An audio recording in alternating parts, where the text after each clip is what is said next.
Hello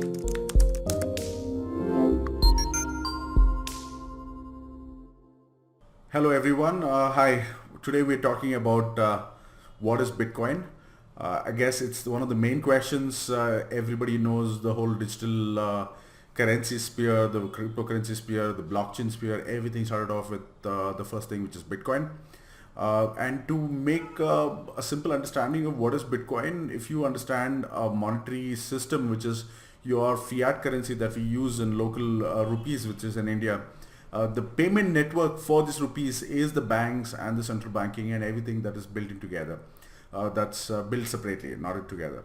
So in Bitcoin, if you say what is Bitcoin, Bitcoin is a value proposition. You can hold it as a currency, and Bitcoin is a payment network in itself. So if you are holding Bitcoin as currency and you want to send it to somebody, you use the Bitcoin protocol itself to send Bitcoin from point A to point B. That's the beauty of Bitcoin. So what are the real features? Let's just talk about that today. And I think it's to be explained, and everybody needs to know the real good features of Bitcoin and why it's trying to be the global, underlying value for everyone in the world to have a common value. And also it's undermining US dollars at a great extent. So it's really good. That's how we know it's holding so much value, like $6,000 today's rate. It had touched a top of $20,000, which is a lot of money. I'm talking about 13 lakh rupees in India. Bitcoin touched end of 2017. Okay, let's start. What is Bitcoin? First and the foremost that we know what is Bitcoin is when it's completely decentralized. So when you say it is decentralized, so Bitcoin is not centrally controlled by any one person or a group of people. Bitcoin is a system which has been managed by the group of people who are all using Bitcoin and mining Bitcoin and or all in the Bitcoin sphere in the Bitcoin space. So that's how it's completely decentralized. Nothing can be changed on Bitcoin through one individual or one group of people. Everybody has to agree on it. It is a democratic currency. That's what decentralized eventually means. So we have the next one. Now it is an open source code software that has been built. When it's open source, it contributes to a lot of people. Like everybody in the world can contribute if they know how to code to Bitcoin protocol. Like you can add a lot of value to it for it to being open source.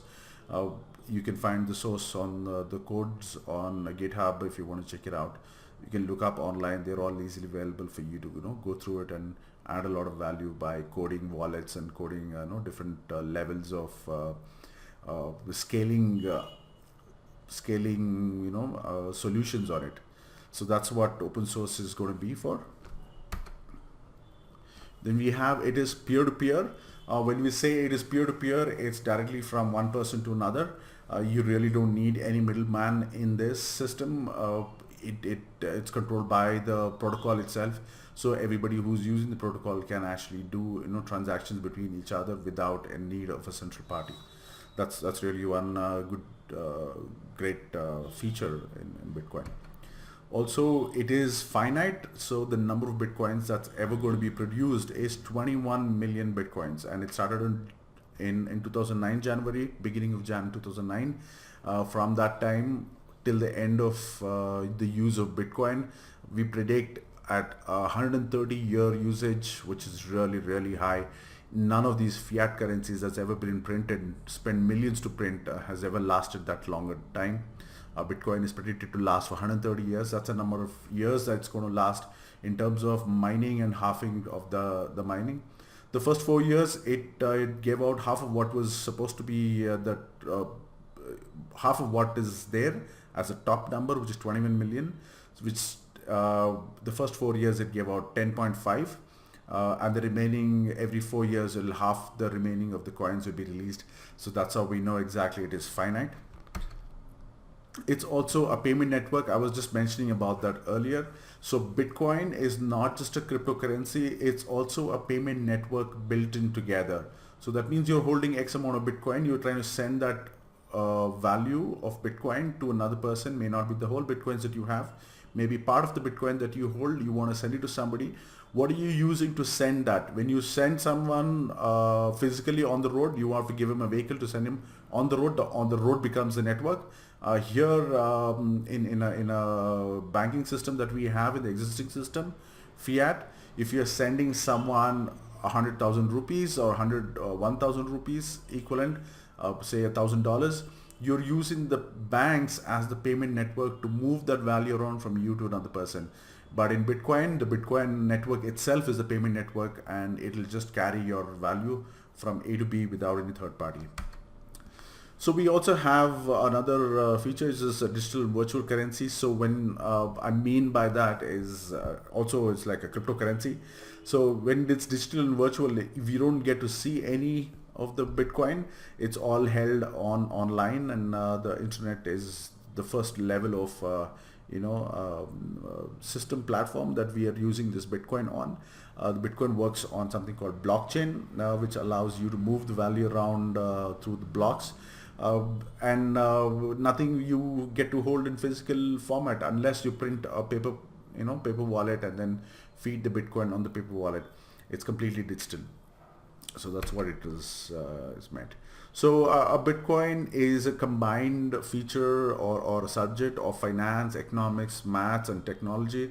It's very deep. It's if you see, there are many subjects that you have to master to understand completely what is Bitcoin. You can definitely understand just the technology and be a coder and then build a lot of things on it. Definitely that's good enough. As an economics expert or a finance expert, you can understand Bitcoin at that level. The base of Bitcoin, why it is so secure and why it is 100%, and why the value of Bitcoin is so high. If security and those things are not there, none of the products in this world can hold value.